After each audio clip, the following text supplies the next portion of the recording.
It was October 14, 1987, a rainy Wednesday in Quantico, Virginia. The kind of day where the clouds hung low, swollen and dismal, pressing the whole world under a silent weight.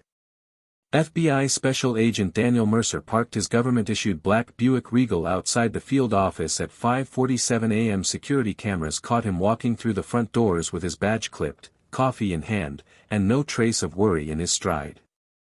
That was the last confirmed sighting of him. By noon, he'd missed a classified operations meeting, something Mercer never did. His colleagues waited, confused, then annoyed. By 1:15 p.m., his direct superior was calling his apartment. No answer. Mercer was a single man, no kids, no spouse, no known medical issues. By 3 p.m., they had agents knocking on his door. Inside, no signs of struggle, just a neatly made bed, dishes from the night before, a half-smoked cigarette in the ashtray, and a loaded service weapon still in its holster on the kitchen counter.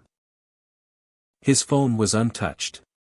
By sunset, Mercer's name was redlined into a folder marked "Active, High Priority Missing Agent."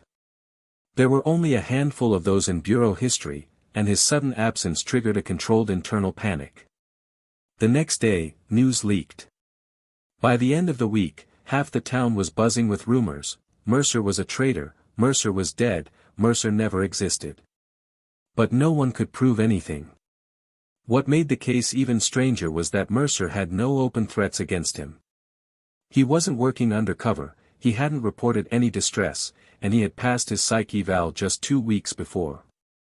His last known assignment had been ordinary, an interstate fraud investigation involving an armored truck company.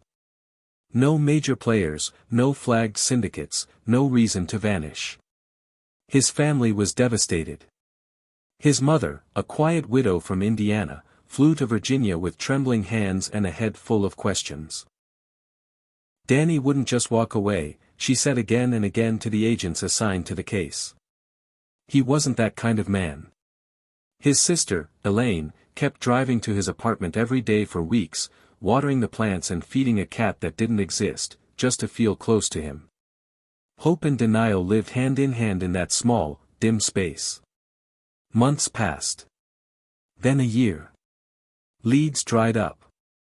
The case became a whispered footnote. People moved on. Even his desk at the bureau was reassigned, quietly, like changing out a gravestone no one visited anymore. And then, 4 years later, in the summer of 1991, a phone call came into the Richmond Police Department. The manager of a privately owned storage facility just off Route 5 reported an abandoned unit, unpaid since 1987. They were finally ready to auction it off but thought they should check in with authorities first. Something about the name on the paperwork gave the clerk pause: D. Mercer. The police arrived 2 days later with bolt cutters and an empty formality of a warrant. The unit was a 10 by 20 metal cube, number 114. Dust clung to the roll-up door. When it was hoisted open, the smell hit first, a metallic, musty staleness that didn't quite scream rot but whispered something older. Inside were exactly 8 items, a vintage tape recorder, 6 cardboard boxes, and a brown leather duffel bag with a bureau tag. No one said anything for a long time. The officers looked at one another, their silence carrying more than words ever could. They radioed it in, and the FBI came swiftly, silent and tight-lipped. The unit was cordoned off by noon. By nightfall, the story was under wraps, blacked out from the press. Inside the duffel bag was a badge. Daniel Mercer's badge. In one of the boxes, tapes. Labeled only by date. The latest one was marked October 13, 1987, the day before Mercer vanished. Someone had been here before. Someone had stored these things deliberately. And someone had wanted them to be found, but not too soon. The storage unit was sealed off for 3 days. FBI forensics swept every inch. No fingerprints. No hairs. No fluids. It was as if someone had scrubbed it with purpose and precision long before the facility even opened its doors to the police.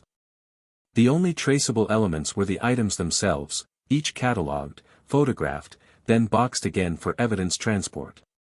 Back at Quantico, the Mercer case file was reopened with a new label, Active, Internal Review. The Bureau moved quietly, as it always did in matters involving its own. Mercer had been one of theirs, and whatever had happened, someone believed it still mattered enough to hide, or reveal, in calculated steps. Special Agent Kimberly Reyes was assigned lead on the reopened investigation. Reyes had joined the Bureau in 1988, a year after Mercer vanished, and had only read about his disappearance in old training case studies. She remembered thinking back then that Mercer's case felt like a ghost story the Bureau told itself, a warning about how even one of their best could vanish without a ripple. But now, staring at the reopened file, she felt the chill of stepping into that ghost story herself. She began where Mercer left off, his final investigation. She dug up the files from the armored truck fraud case he'd been chasing. At first glance, it still looked routine, a series of falsified expense reports and unregistered runs by a small logistics firm called Trident Armored Transport. No violent offenders. No links to organized crime.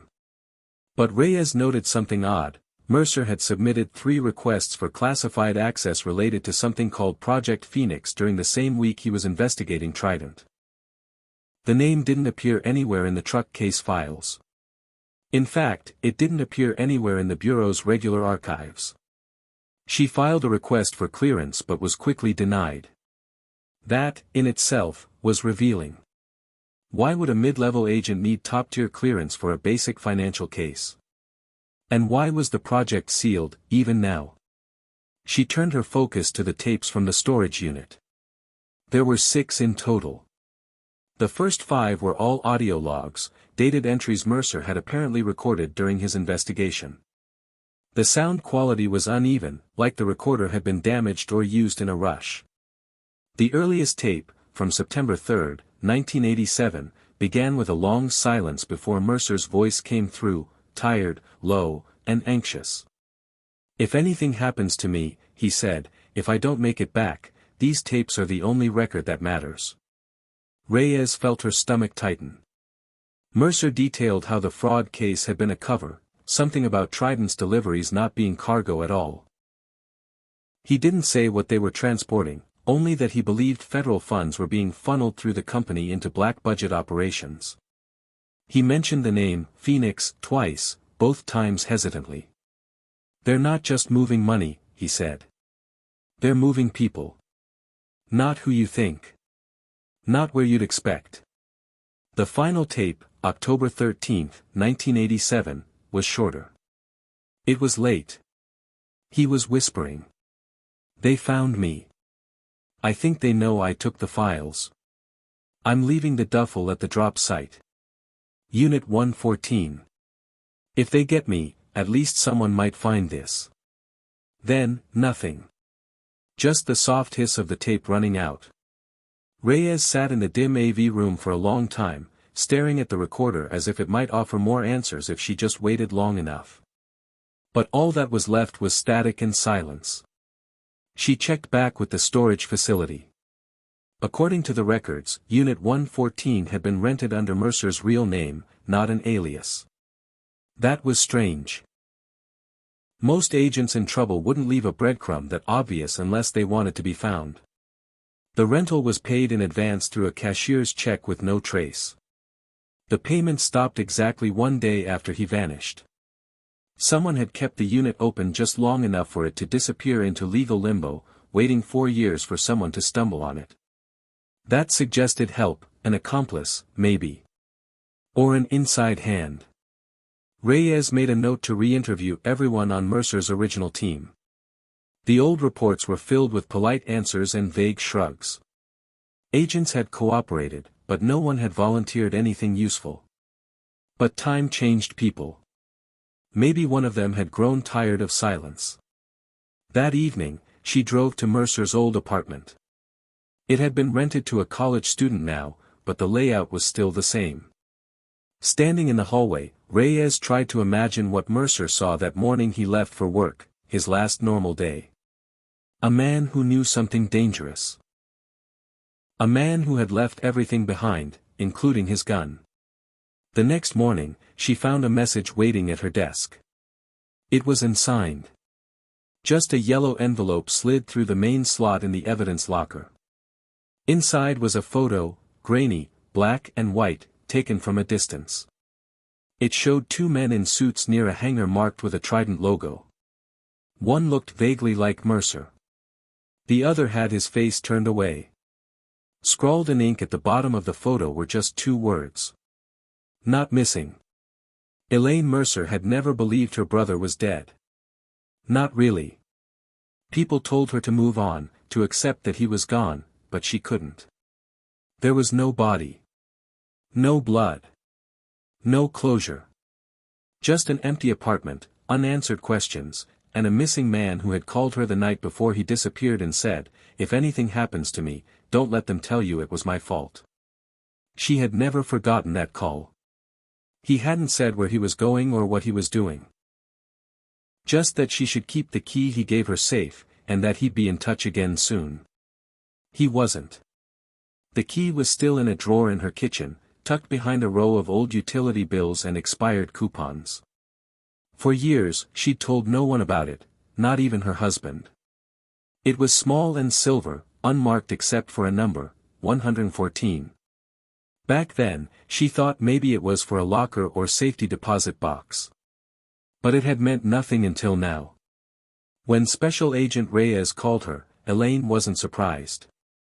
Saddened, yes. Shaken, of course. But not surprised. The storage unit, the tapes, the photo, all of it only confirmed what she had always believed. Danny hadn't run away. He hadn't taken his own life. He had known something, and someone had made sure he disappeared. Elaine agreed to meet Reyes at the local bureau office the next morning. She arrived in a dark coat, face pale and drawn, the key clenched tightly in her hand. Reyes met her in a private conference room, folders and photos spread across the table. "This belonged to him," Elaine said quietly, placing the key between them. "He gave it to me the night before." Reyes stared at the number, 114. It was too exact to be a coincidence. Did he say what it was for? No. Just that it was important. And that if he didn't come back, someone might come looking for it. Reyes exhaled slowly. "That someone is me." Elaine nodded. She didn't cry. She'd done all her crying years ago. Now she was just tired. "What do you think happened to him?" "I don't know yet," Reyes admitted. "But I think he found something he wasn't supposed to. And I think people inside the bureau may have helped cover it up." Elaine glanced at the photos laid out, snapshots of her brother, copies of his tapes, the grainy photo from the hangar. He didn't trust them. He told me once that not everyone wearing a badge is on the same side.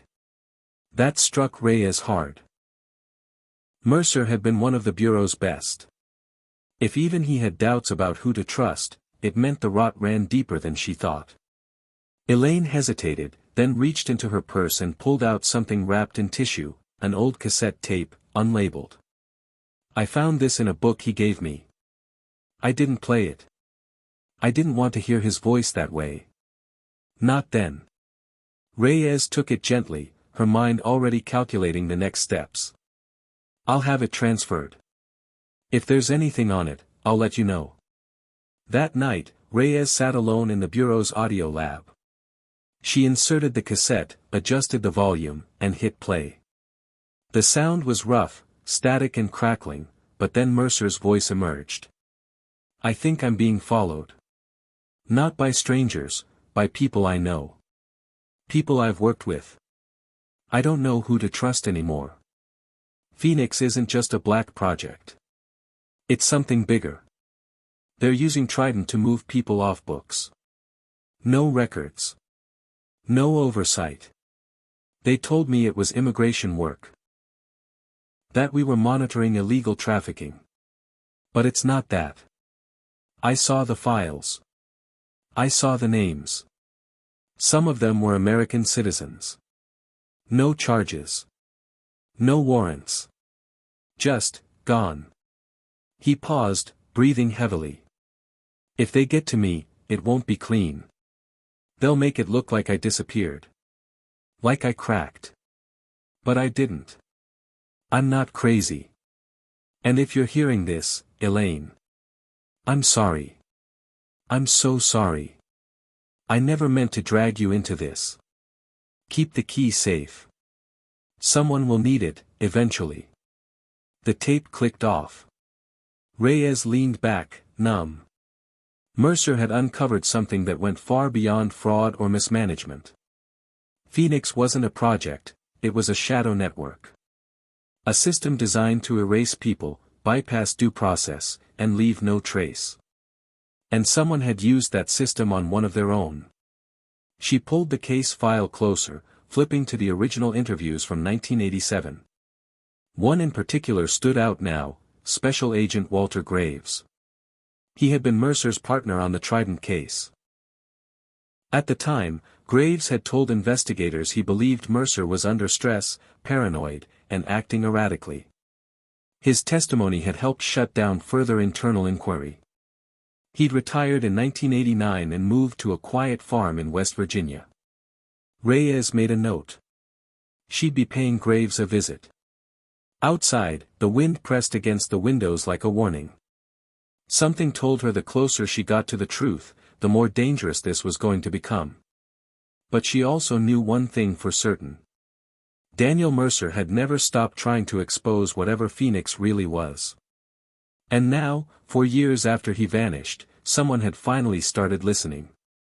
The farm was deep in the hills, shielded by trees and time. Walter Graves had chosen his retreat well, miles from the nearest town, no neighbors within shouting distance, and a long gravel road that twisted like a serpent to the front gate.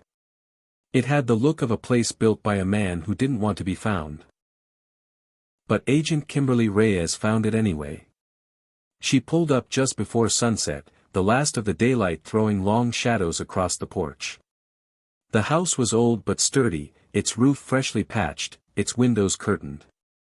The kind of place where ghosts weren't welcome because the living already carried too many. She stepped out of the bureau sedan, flashed her badge at the security camera she knew was watching, and waited. Graves answered the door slowly, cautiously, the barrel of a shotgun just barely visible in the crack between the wood and the frame. When he saw her ID, he lowered the weapon but didn't smile. "I thought they might come eventually," he said, his voice dry and low. "Didn't expect them to send someone this late in the game." Reyes stepped forward. "You know why I'm here. I know why anyone comes out here, Agent. It's never for the view." He opened the door fully, motioning her inside.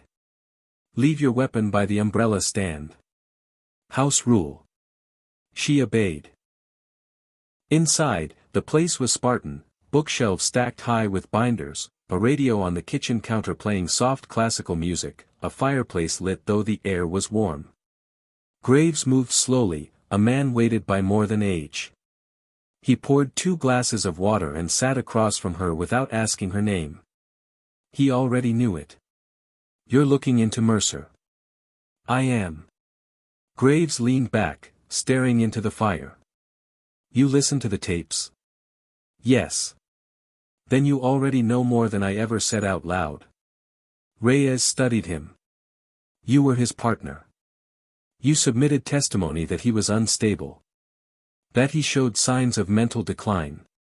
That he might have harmed himself." Graves closed his eyes. And every word of it was a lie. Silence filled the room like a fog. "He wasn't crazy," he said finally. "He was scared.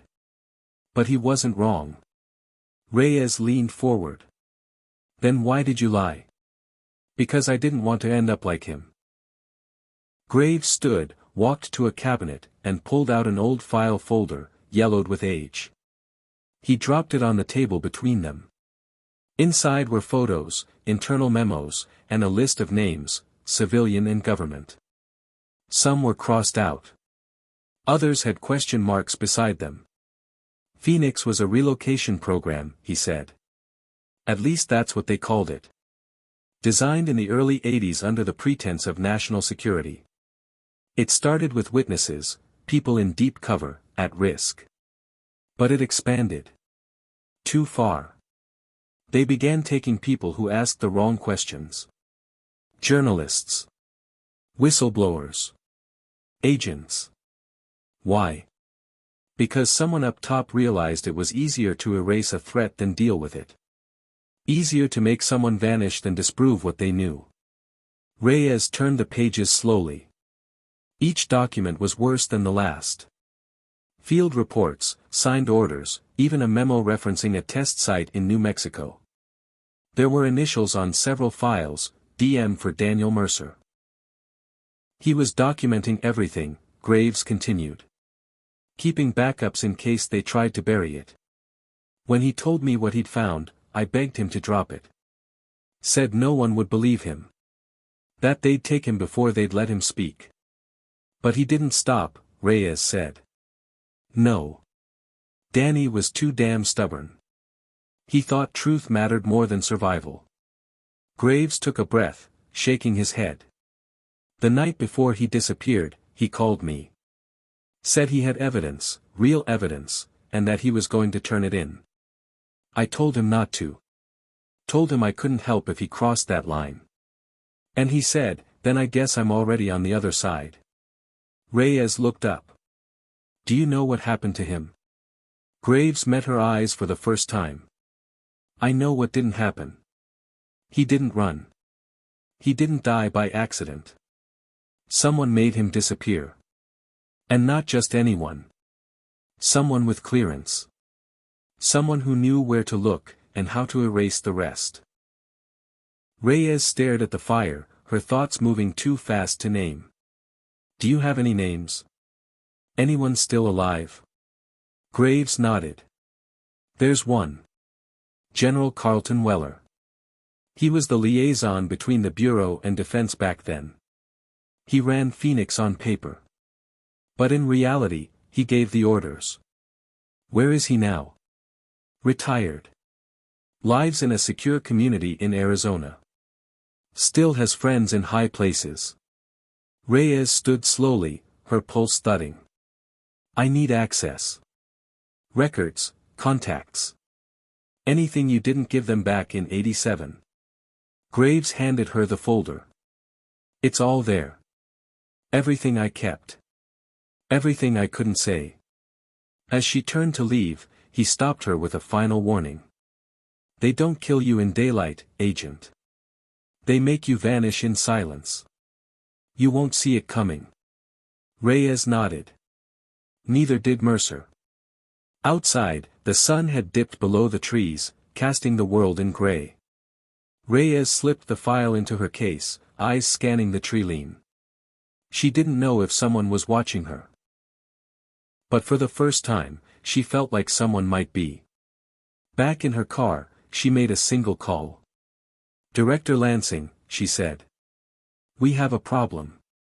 And it's buried deeper than anyone guessed. On the other end, silence.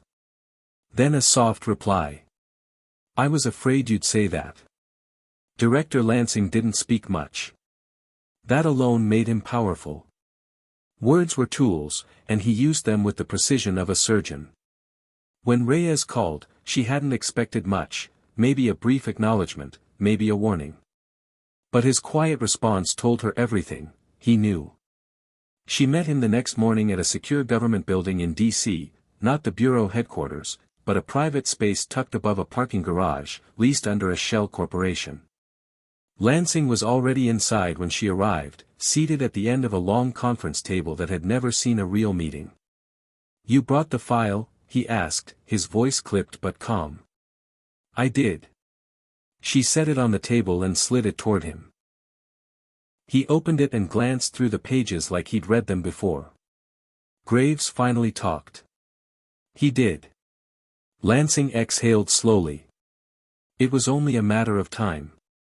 Why didn't you open this case years ago? Reyes asked. You knew Mercer didn't run. You had to. Lansing shut the file. Knowing and proving are two very different things. We were watching. We just didn't know who else was. That's not good enough. It's all we had. Reyes stared at him, anger flaring beneath the surface. You let his family think he abandoned them. You let a dozen agents lie. And you let the people behind this keep working in the dark. Lansing didn't flinch. You think I liked any of that? I was Mercer's supervisor. I trained him. I knew him better than most. But I also knew what Phoenix was. So it's real. He nodded. More real than most things you'll ever touch. Reyes leaned forward. Then help me end it. For a long time, Lansing said nothing. Then he stood, walked to the far end of the room, and opened a hidden cabinet behind a panel in the wall. Inside was a secure terminal, the kind that required dual biometric clearance. He placed his hand on the scanner, pressed his eye to the reader, and typed in a long string of code. The screen lit up with one word, Phoenix. I don't have much left, he said. I'm retiring in 3 months. I could pretend I didn't see this and leave it for someone else. But you're here now, and Mercer was one of mine. So I'll give you what I can.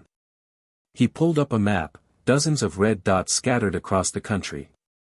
These are known Phoenix waypoints, he explained. Black sites. Safe houses. Staging grounds. Most were decommissioned after '89, but a few remain active. Hidden under new names, new purposes. Reyes studied the map. One of the dots was in New Mexico, just west of a military testing range. What happened to Mercer? She asked. Lansing paused.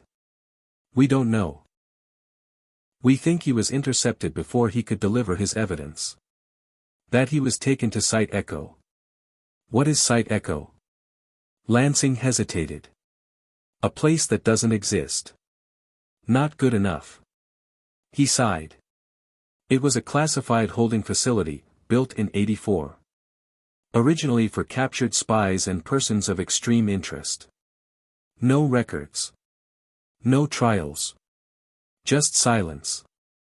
It was supposed to shut down in '88, but no one ever confirmed it did. Mercer may have been one of the last people sent there. Reyes absorbed the weight of it. If he's alive. He may not remember who he is, Lansing said. They didn't just isolate people there. They experimented. Broke them. Rewired them. She looked at him in disbelief. That's a war crime. That's Phoenix. He turned off the terminal.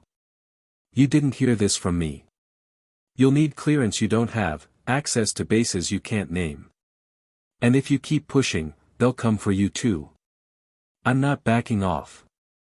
I know, he said. That's why I chose you.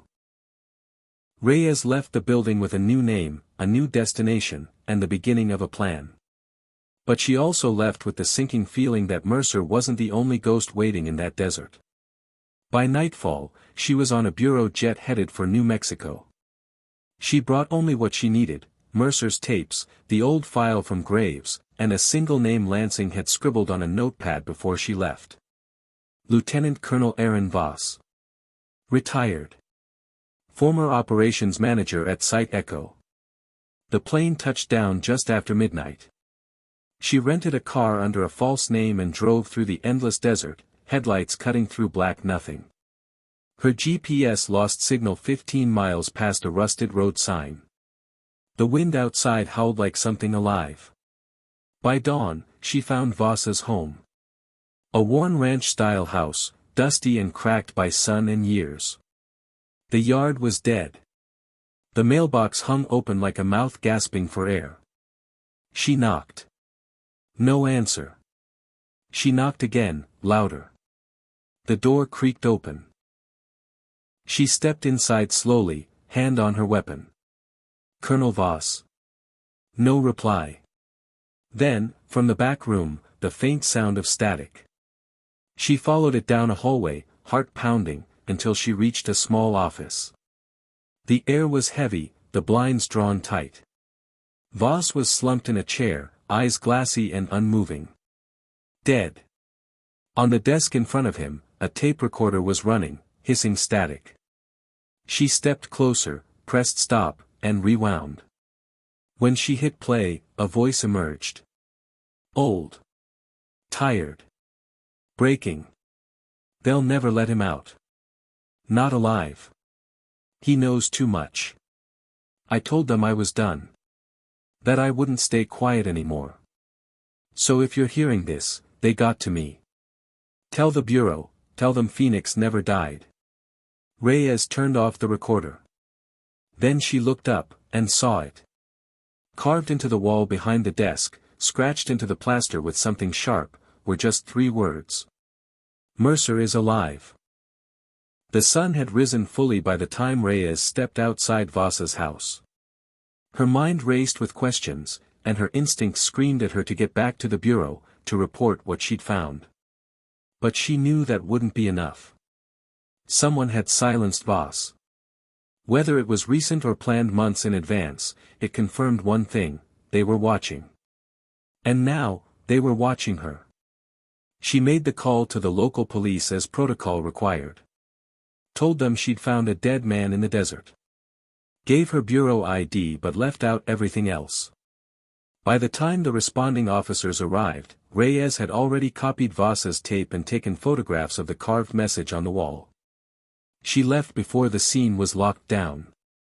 If she stayed too long, someone higher up would pull her out of the case entirely. She drove back to Santa Fe, checked into a small motel under a fake name, and locked herself inside with her laptop, the tapes, and the Phoenix file. She kept the shades drawn and the lights low. She didn't trust anyone. Voss had said Mercer was alive. That changed everything. Reyes combed through the files again, this time with a sharper eye. And that's when she found it, buried in an older inventory log, attached to a requisition order for Phoenix-related materials, Storage Unit 29B, Fort Merritt Logistics Compound. Restricted. Unclaimed since 1989. It was the kind of place most agents wouldn't even know existed. Fort Merritt was a decommissioned supply depot near the Texas border, supposedly cleaned out years ago and used now for low-level equipment overflow. But this unit, 29B, was still marked active, yet with no assigned custodian. The phrasing in the file stood out: no retrieval attempts. Classified holding. Awaiting disposition. Reyes knew what that meant. No one had dared open it. And no one wanted to claim it either, because whatever was inside might tell a story that had been buried for years. She didn't wait for authorization.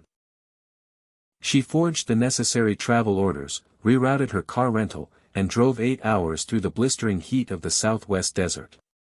She arrived at Fort Merritt the following night, posing as a logistics auditor. The gate was manned by one tired guard who barely looked up from his clipboard. Her badge passed inspection. Her forged paperwork did the rest.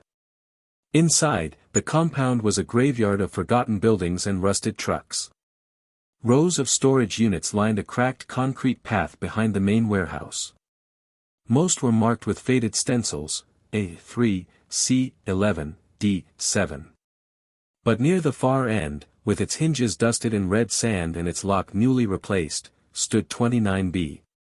She could feel it before she touched it. That sensation in the gut that told her this wasn't routine.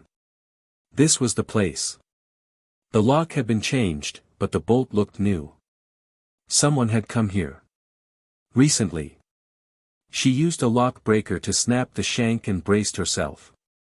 The metal door groaned as it rolled upward. Inside was darkness. And then, slowly, as her eyes adjusted, shapes began to form. A chair. A table. A cot. And against the back wall, a metal cabinet. Sealed with a biometric scanner. But it wasn't empty. There was a faint light from a power source humming behind the cabinet, active, steady. Someone had installed a private power line into the unit. She stepped inside. The air was stale but not abandoned. There was no dust on the cot. No cobwebs. The blanket had been folded, recently. There was a half-full bottle of water beside the chair. And something even more telling, a journal, sitting open on the table, pages filled with tight handwriting. She picked it up. The first page read. If I forget who I am, this will remind me. The name, D. Mercer, was written at the top. Reyes's throat tightened. She flipped through the pages. They weren't dated, but the tone shifted gradually, from confusion to awareness. From panic to strategy. It was as if the man who wrote them had been rediscovering himself in fragments. I know they drugged me. I know they tried to overwrite memories. But they didn't get everything. They can't erase everything. I was someone. I had a badge. A job. A sister. I had rules I lived by. That's how I know this isn't right. I remember the project. I remember the name. Phoenix. They burned the truth to build it. Reyes turned the final page. A message scrawled in thicker ink, more rushed. They know I'm remembering. They've stopped the pills. They want to see what comes back. I think I'm a test now. But I won't give them what they want. I'll leave this here. If anyone finds it, my name is Daniel Mercer. I was an agent. I didn't run. They took me. She sat down in the chair, stunned. He had been here. Alive. Awake. Fighting to hold on to himself. But now he was gone. There were no signs of a struggle, no blood. Just absence. Like someone had stepped in and erased him again. This time more carefully. She turned to the metal cabinet. The biometric scanner blinked red, inactive. She opened her phone and called Lansing. I found where they kept him, she said. I assume he's not there. No. But he left a message. He remembers. A pause. You need to leave that site, Lansing said. Now. You're not alone. Reyes froze. From outside the unit, she heard it, footsteps. Then a voice, muffled but cold, FBI Agent Reyes. Step out. Hands where we can see them. Reyes grabbed the journal, stuffed it into her coat, and moved to the rear of the unit. There was no exit, but there was a vent, large enough to crawl through. She didn't hesitate. She climbed in, heart pounding, the sounds of boots growing louder behind her.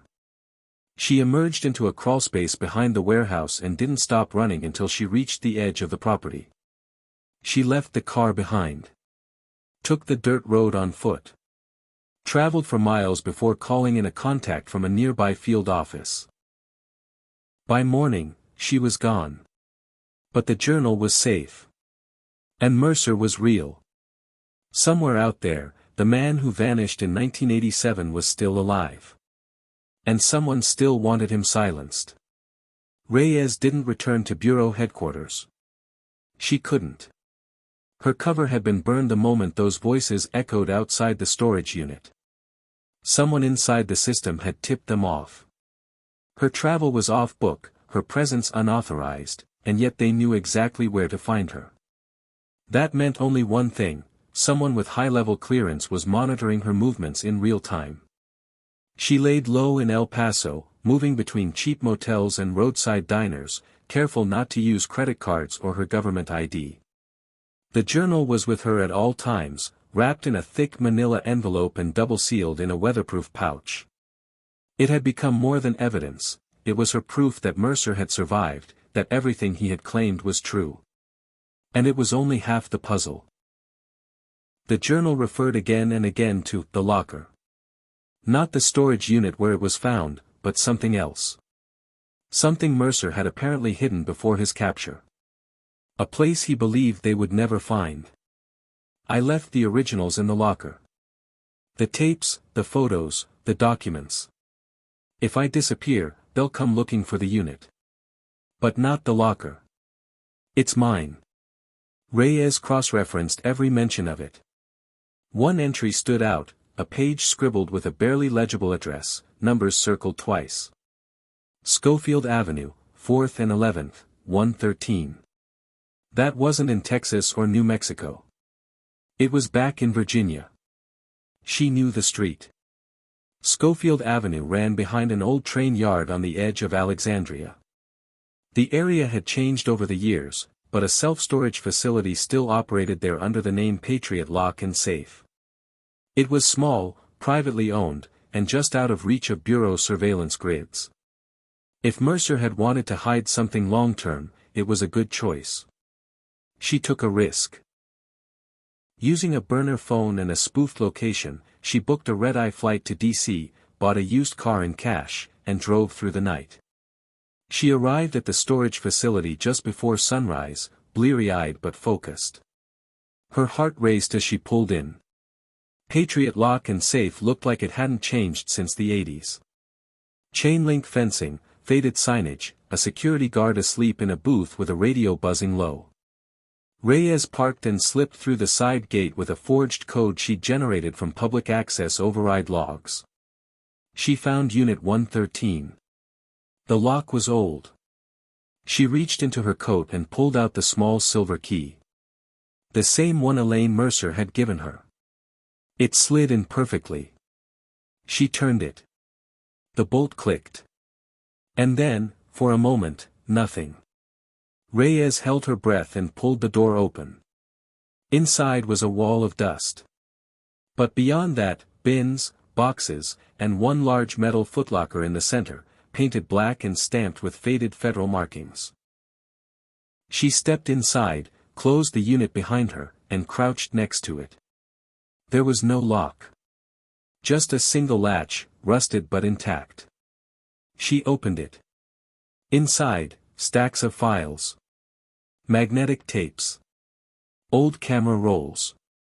A manila folder marked, Phoenix Primary/Unredacted. This was it. This was what Mercer had tried to deliver. She pulled out the top file. Typed, on Department of Defense letterhead. Project Phoenix. Objective, removal and reintegration. Civilian and government personnel deemed threats to national stability may be intercepted and reassigned through controlled environments. In cooperation with behavioral science divisions, such individuals may undergo conditioning, evaluation, and memory redirection. Estimated recovery rate post-processing, 11%. Survivability, 72%. Operational secrecy, 99.2%. She scanned the pages faster. There were lists of names, dozens of them. Some were marked, closed. Others, echo hold. Some had bureau IDs next to them. Others were civilians. Journalists. Whistleblowers. A few names had red XS. One had a star beside it, Daniel Mercer, status unknown. Reyes flipped to a photo paperclip to the back of the file. It was Mercer. Alive. But different. Thinner. Paler. Eyes sunken. He was strapped to a gurney inside a stark white room, wearing what looked like medical restraints. The timestamp read, July 1989. Site echo. Below it, a scrawled note in red ink, responsive to stimuli. Memory recovery observed. Relocate or terminate. Reyes felt sick. She sat back on the cold floor of the unit, clutching the photo in one hand, the file in the other. Mercer had been kept alive for nearly 2 years after he vanished. Experimented on. Watched. Conditioned. And someone, somewhere, had decided he might remember too much. But they hadn't terminated him. They'd moved him. The rest of the locker contents confirmed it. Audio tapes Mercer had apparently smuggled out before his disappearance. Surveillance photos. Copies of official memos marked Do Not Distribute. At least one document referenced a project continuation site outside of U.S. borders, possibly in Panama, where covert facilities had been rumored during the late 80s. As Reyes sorted through the pile, a single cassette tape fell from between two folders. It was labeled simply, "Final Message." She grabbed a portable player from the locker. It was old, but functional. Slipped in the tape. Pressed play. Mercer's voice came through, ragged and slow. "If you're hearing this. I didn't make it out." A pause. "I'm sorry I couldn't finish it. I tried. I did everything I could. But they're too deep. Too connected. If they found this locker, they'll bury it. You have to keep it safe." Another pause. A breath. "I didn't run. I didn't break. They took me. And I want that to matter." Then silence. Then, softly. "Elaine. I didn't forget you." The tape clicked to a stop. Reyes sat in silence for a long time, staring at the walls of Unit 113. The locker was everything Mercer had promised. A confession. A record. A truth no one wanted to hear. And yet, now, it was hers to carry. But she also knew what would come next. The second someone discovered she had it, they'd try to erase her too. Just like they tried to erase him. She stood, packed the files into a duffel, and locked the unit behind her. Then she drove away without looking back. Somewhere, Daniel Mercer might still be alive. And now she had the proof. Reyes checked into a second motel in Northern Virginia under yet another alias. The duffel bag sat at the foot of her bed, unzipped, its contents carefully arranged on the threadbare mattress: folders, film canisters, magnetic tapes, and the final cassette, the one that ended with Mercer's trembling voice, his goodbye. She hadn't slept in 20 hours, but her mind was sharper than ever. The truth wasn't just at the edge of her vision now, it was spread across the room. Phoenix was no longer rumor or classified whisper. It was real, documented, and deliberate.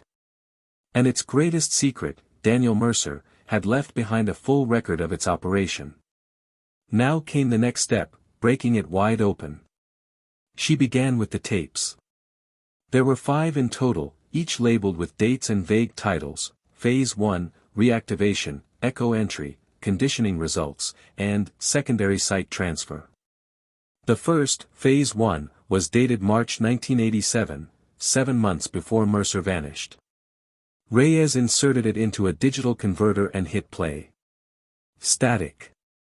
Then voices. One was Mercer's, confident, clear, with the sharp edge of a man still intact. "They say Trident's just running logistics," he said. "But I pulled route data. Their trucks are making unscheduled stops near military airfields, places that don't match any known delivery contracts. I've flagged 6 trips in the last 90 days. Every one of them bypassed way stations and skipped manifests." Another voice cut in, low, gruff. "You think it's Phoenix?" "I think they've revived it. Under a new name, maybe.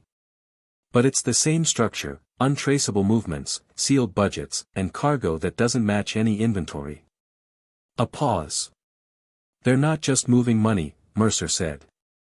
"They're moving people." Reyes shivered. The next tape, Reactivation, jumped to July 1987. Mercer sounded different, tired, more paranoid. "I filed a report. It vanished from the system. My supervisor swears he never received it. A week later, 2 guys from internal showed up at my apartment. Said it was a routine check-in. One of them asked about my sister. There was the scrape of a chair, a sigh. I've started recording everything. If they're going to erase me, they won't erase the truth." The third tape, Echo Entry, was harder to listen to. It opened with what sounded like a metallic door slamming, followed by a loud buzz, like a holding cell alarm. Mercer's voice was faint, slurred. "They injected something. I don't know how long I've been here. No clocks. No names. They talk to me through speakers. Lights go on. Lights go off. Sometimes they play sounds, white noise, screaming, children crying. Other times it's silence. I can't tell if they're trying to erase something or make me believe something else. He coughed, rough, wet. My name is Daniel Mercer. I was an FBI agent. I was investigating Project Phoenix. I didn't run. I didn't lose my mind. I was taken. If anyone ever finds this, I was taken. Reyes sat with that for a long time before loading the fourth tape. Conditioning results sounded like a briefing. A new voice, cold, clinical, read off a report. Subject demonstrates significant resistance to suggestion protocols. Memory regression unsuccessful. Conditioning inconsistent. Attempts to reassign identity have failed. Subject continues to refer to real-world connections. Recalls sister, occupation, former investigation targets. Further exposure recommended. Risk of cognitive rebound, 78%. Then a second voice, terminate. No. Not yet. Test group echo requests live memory sequencing. Subject may still be useful. Reyes's hands trembled. They hadn't just kept Mercer. They had used him. Measured him. Pushed him to the brink, and still kept going. The final tape was simply marked secondary site transfer. There was no voice at first. Just the hum of an engine, like a plane or cargo transport. Then, suddenly, muffled shouting, Mercer again, desperate. You don't understand, I remember now. I remember who I am. You can't do this. You can't. Then a heavy thud. Silence. Another voice, flat, emotionless. Subject resedated. En route to Panama facility. Arrival ETA, 0400 local. The tape ended. Reyes sat in the dark, trying to steady her breathing. Mercer had recovered, at least partly. He had remembered. That's why they moved him. And now he was somewhere in Panama. Or had been. She checked the files again, scanning every document for coordinates, airfield logs, anything that might confirm the route. And there, near the bottom of one requisition sheet, she found it. Destination code, Psi 41. Location, Colón Province, Panama. Status, active. Access, OFF limits, foreign operations. Psi 41. Another ghost site. And this one wasn't even on American soil. Reyes had come too far to stop now. If Mercer was alive, he was there, or had left traces that could finally bring down the network that destroyed him. She uploaded digital copies of everything, tapes, files, photos, to a secure, off-grid server she'd been building since the start of the case. Then she encrypted them, attached a fail-safe protocol, and set up a deadman switch. If anything happened to her, the entire package would be released to every major news outlet and government watchdog on the East Coast. She wasn't going to vanish quietly. That night, as she packed for Panama, her phone buzzed. A message. No number. Just a short, chilling line of text. We warned you, Agent Reyes. Don't make us finish what we started with Mercer. She stared at it for a moment. Then she smiled. They were scared. Good. The air in Panama was heavy and wet, clinging to Reyes's skin as she stepped off the private charter. The city was alive and indifferent, motorbikes buzzing through congested streets, vendors shouting in Spanish, heat rising from the pavement in rippling waves. It felt distant from Washington, from Phoenix, from the quiet rot she'd spent months chasing. And yet, she knew she was closer to the truth than ever. She used an alias again, Elena Ruiz, and avoided immigration scanners. Everything about her trip had to remain untraceable. The fewer people who knew she was in Panama, the better chance she had of making it back alive. PSI 41 wasn't on any map. No listing, no signage. But buried in the requisition logs Mercer had hidden, there were hints, a runway number, a grid coordinate, and one unmistakable description: facility located 2 clicks west of Cologne Free Trade Zone, disguised as an abandoned satellite relay station. She rented a dirt bike from a man who didn't ask for ID, filled the tank, and rode north along the coast, weaving through forgotten roads and jungle trails. With every mile, the noise of the city faded behind her, replaced by the rhythmic call of birds and the occasional rustle of something unseen in the trees. Just before dusk, she saw it. A clearing, marked by a rusted perimeter fence and a crumbling satellite dish, weather-worn and half-collapsed. Beyond the gate, a long concrete bunker with faded American lettering nearly obscured by moss and vines. No signs of life. But the padlock on the gate was new. She parked the bike in the underbrush and approached on foot, keeping low, her sidearm drawn. The lock popped easily with her tool kit, and she slipped inside without triggering any alarms, at least, none she could hear. The air inside the bunker was cold, unnaturally so, and the power was still running. Fluorescent lights buzzed softly above her. She moved silently down the corridor, gun raised, flashlight flicking across walls covered in peeling maps and cryptic schematics. The deeper she went, the more intact the facility appeared. Broken tiles gave way to clean floors. Cobwebs vanished. Signs of activity became undeniable: recent footprints, empty food packaging, a lit monitor blinking from behind a steel door. She found the main control room at the end of a corridor marked Laboratory Wing, authorized only. The door was ajar. Inside, it looked like time had stopped in the early 1990s. Monitors built into the wall flickered with black and white security feeds. Most were dark. But 2, marked Echo Hold and Observation Bay 4, were active. And one showed a man. Thin. Pale. Shackled to a chair. He was older now, bearded, bruised, gaunt. But Reyes recognized him instantly. Daniel Mercer. Alive. She staggered back, hands shaking. He wasn't a ghost. He wasn't a theory. He was here. Still in their custody. Still a prisoner. She turned to the console, searching for a release mechanism, but the controls were encrypted. Above the monitors, a flashing red LED read, "Remote lockdown enabled." Before she could react, a voice crackled through a hidden speaker.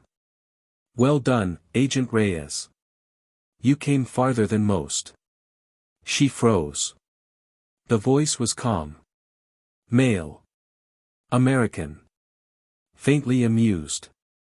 "Who is this?" she said, gun raised, though she knew it would do her no good here. "A friend of the project. A custodian of balance. You're inside PSI 41 now. That means you've already signed your own certificate of disappearance." She moved back toward the door. "I want Mercer released. Now." A soft chuckle echoed through the speakers. "You still think this is about saving him? He's not who he was. Not anymore. You think memories survive 4 years of what he endured? You think what's left of him belongs to you?" Reyes moved into the hallway, searching for the observation bay. "Then why keep him? Why not kill him years ago? He's valuable. Not for what he knows, but for what he remembers wrong. Phoenix isn't just about removal, Agent. It's about reconstruction. It's easier to control a man who doubts his own truth." Reyes found the corridor labeled observation, kicked the emergency override panel, and forced the mechanism to release. Metal groaned. Sparks flared. She pushed through into the room. And there he was. Daniel Mercer. Slumped, barely conscious, restrained to a chair bolted to the floor. His head lolled forward. But when she said his name, softly, he flinched. Mercer, she said again, rushing to him. It's Kimberly Reyes. FBI. His eyes blinked open. Confused. Distant. FBI. Yes, she said, undoing the restraints. You left a journal. You left tapes. You left the truth behind, and I followed it. I'm here to bring you home. He stared at her, trembling. Do I have a home? You do, she said, hoisting his arm over her shoulder. And it's waiting. The speaker hissed again. I'd advise against that. You walk out with him, and you become what he was, an experiment worth recapturing. Then send the whole damn team, Reyes said. But I'm done running. She guided Mercer down the hall, his legs barely holding weight. She retraced her path back through the main corridor, each step echoing with rising alarm klaxons now wailing overhead. Someone had activated the internal lockdown. Red lights pulsed above. They reached the exit. And standing in front of it, silhouetted in the blinking red light, was a man in military black, face hidden behind a visor. Step aside, Reyes said, gun drawn. He didn't move. Mercer whispered, I know him. She looked at the figure. You were one of the handlers. Still no answer. Then Mercer whispered again. He's the one who erased me. Reyes didn't hesitate. She fired. The figure dropped, stunned, not dead, but out of her way. They burst through the outer door, into the thick heat of the jungle night, where the sounds of birds were drowned out by the roaring of an approaching helicopter. Reyes grabbed her flare, pulled the trigger, and launched a signal into the sky. Minutes later, lights cut through the treetops, her off-grid bureau contact, arriving right on time. She shoved Mercer into the evac chopper, collapsed next to him, and shouted, Go. As the helicopter lifted, she looked down at PSI 41 shrinking beneath them, its secrets buried again in shadows and heat. But now, the silence had been broken. And Daniel Mercer was free. Daniel Mercer didn't speak for the first 6 hours. The Bureau's evac chopper touched down in a private medical facility in Virginia under the pretense of transporting a high-level psychiatric patient. Reyes made sure no names were entered into the logbook. She used burner phones, locked doors, and trusted only one man, Director Lansing. He met them at the edge of the landing pad just before sunrise, wearing a dark overcoat and a face like stone. Reyes stepped off the chopper, exhausted but alert, and walked Mercer slowly down the ramp. He couldn't walk on his own. He barely responded to stimuli. But he was breathing. He was here.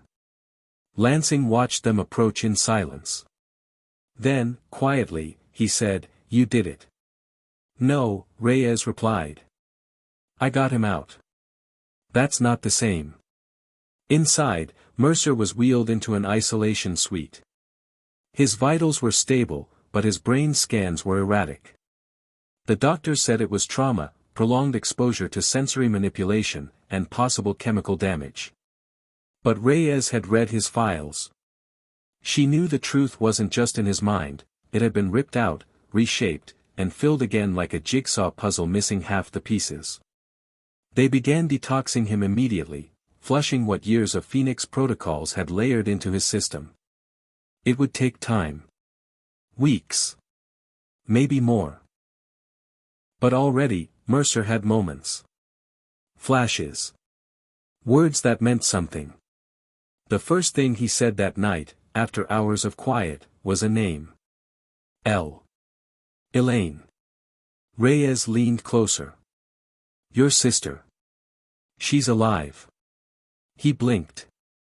She never stopped looking, Reyes added. Neither did I.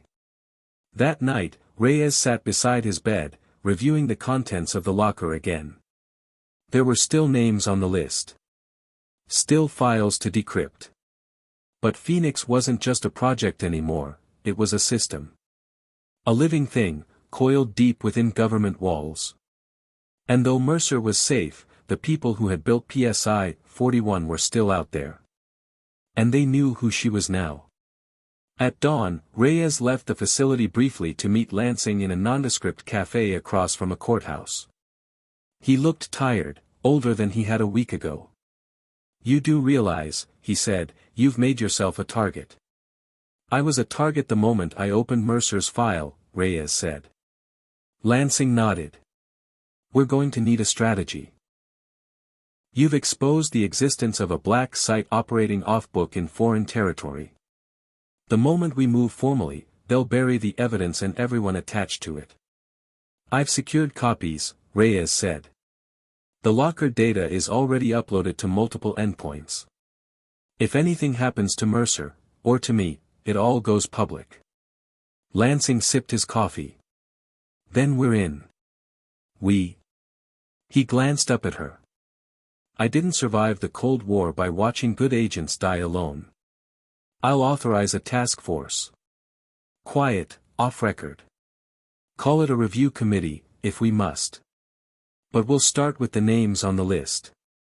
"There's one more thing," Reyes said, sliding over a flash drive.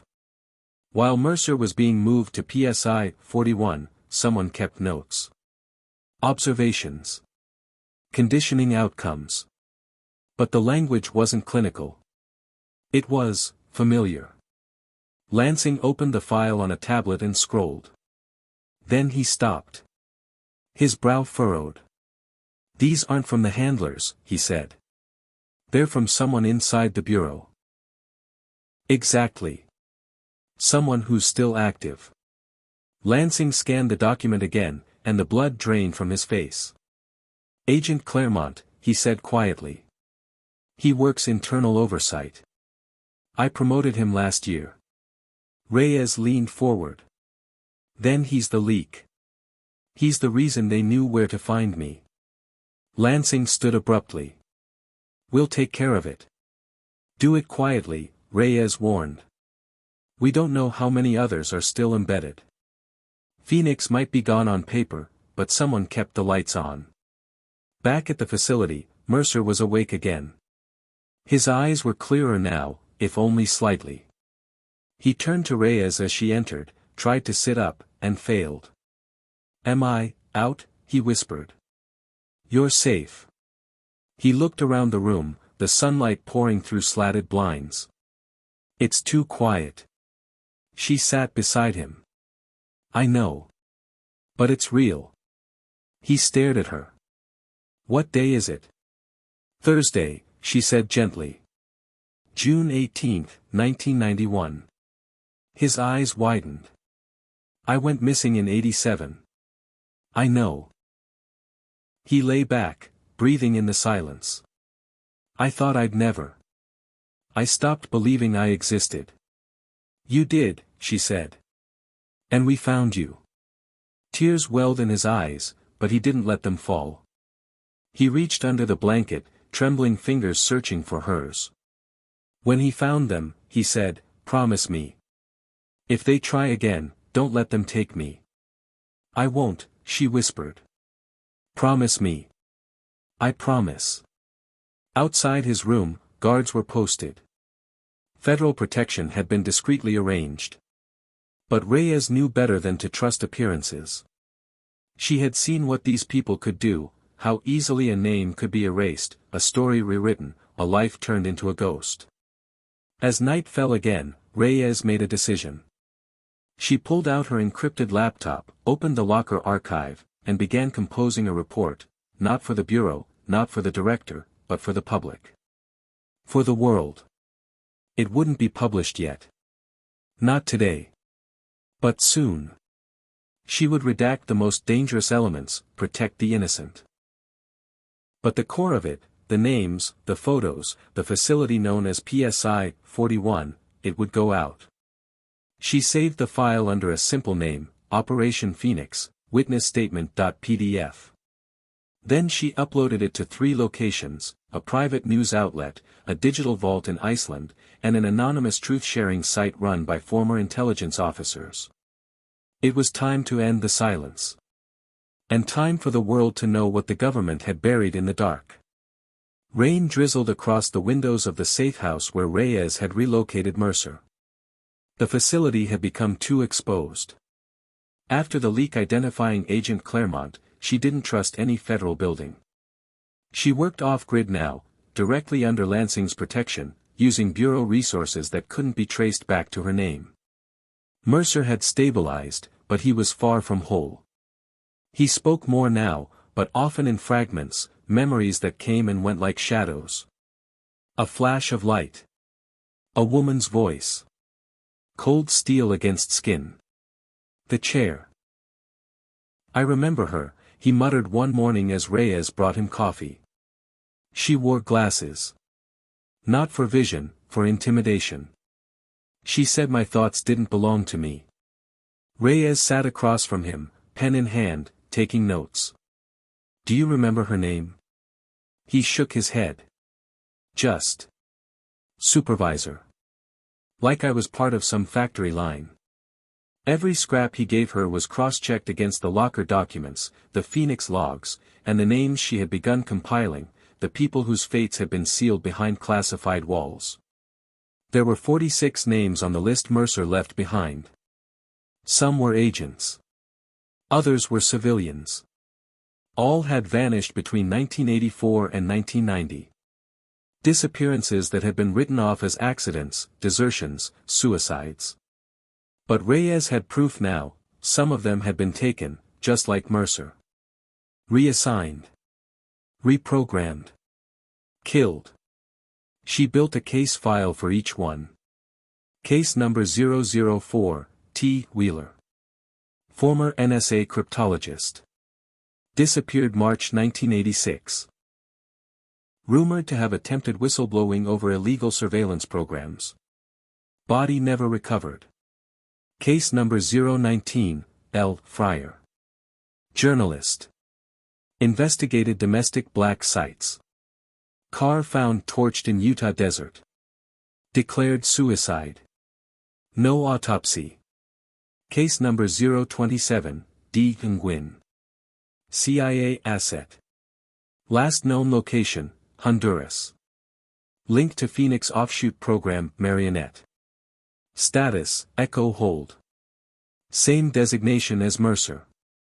She found 5 still alive, operating under different names. Witnesses too afraid to speak. One lived in a trailer park outside Baton Rouge, eyes darting at every shadow. Another was in a care home for the mentally unstable, rocking in a chair and muttering, "The lights never go off. The lights never go off." Reyes began contacting them, one by one. Cautiously.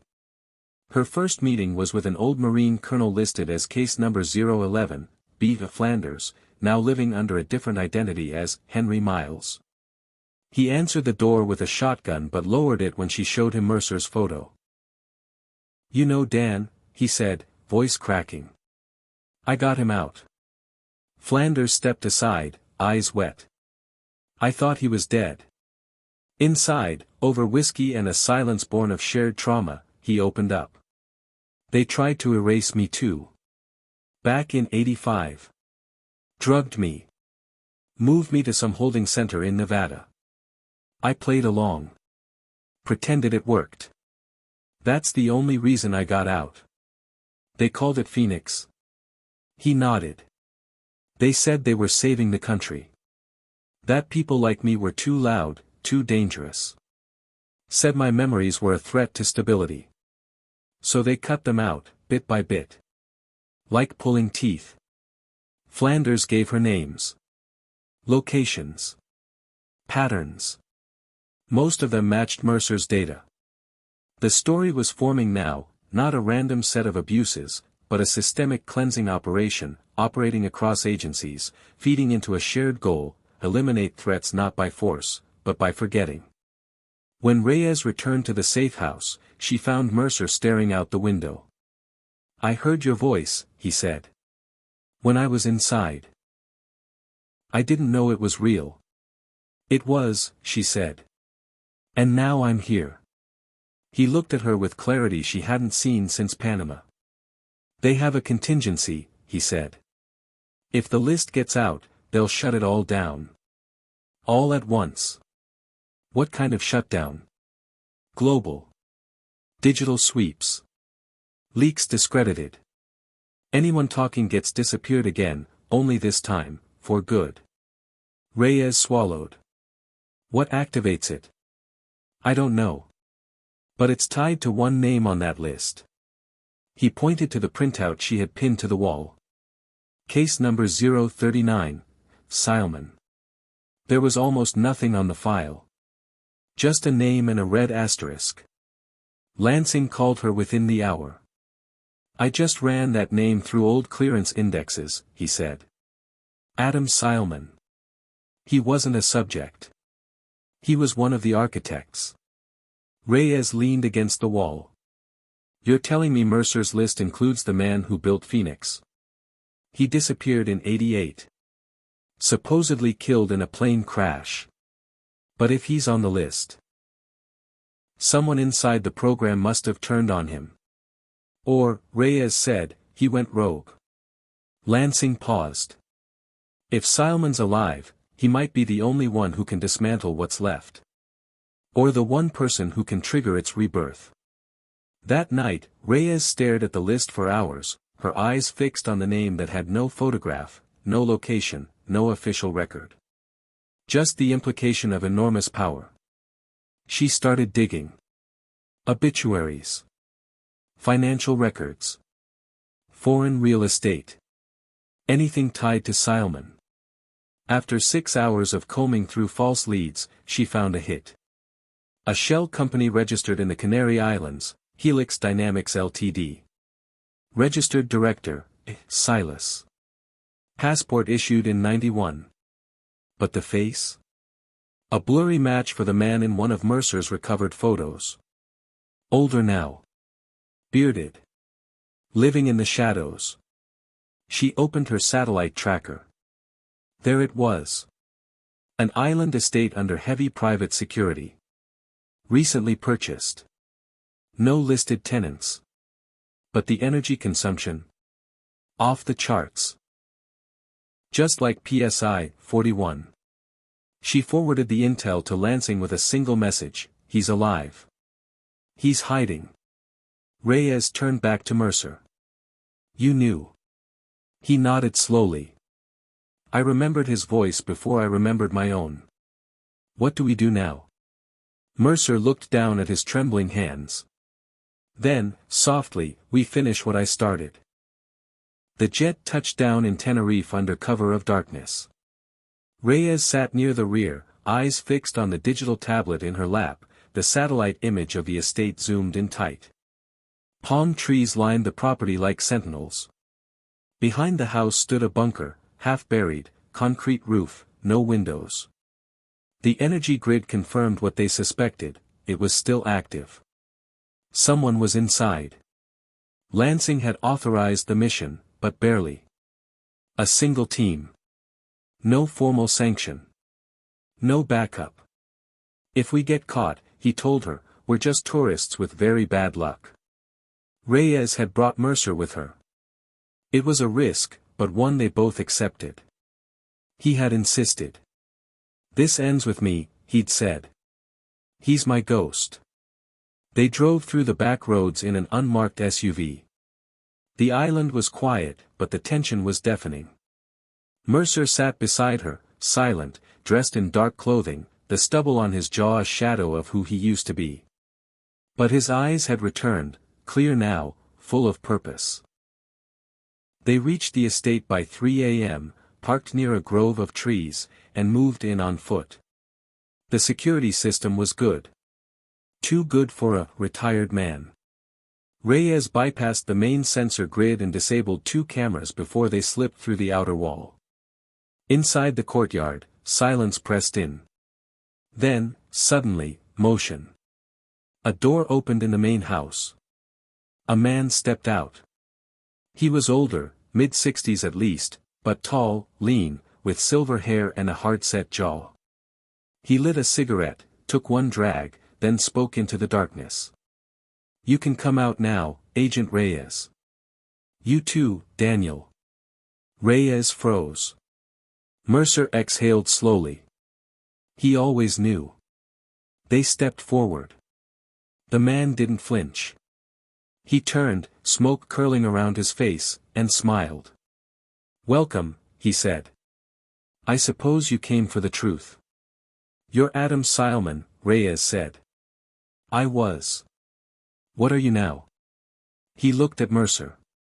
"The last mirror you'll ever need." Inside, the house was Spartan, bare walls, utilitarian furniture. No photos. No keepsakes.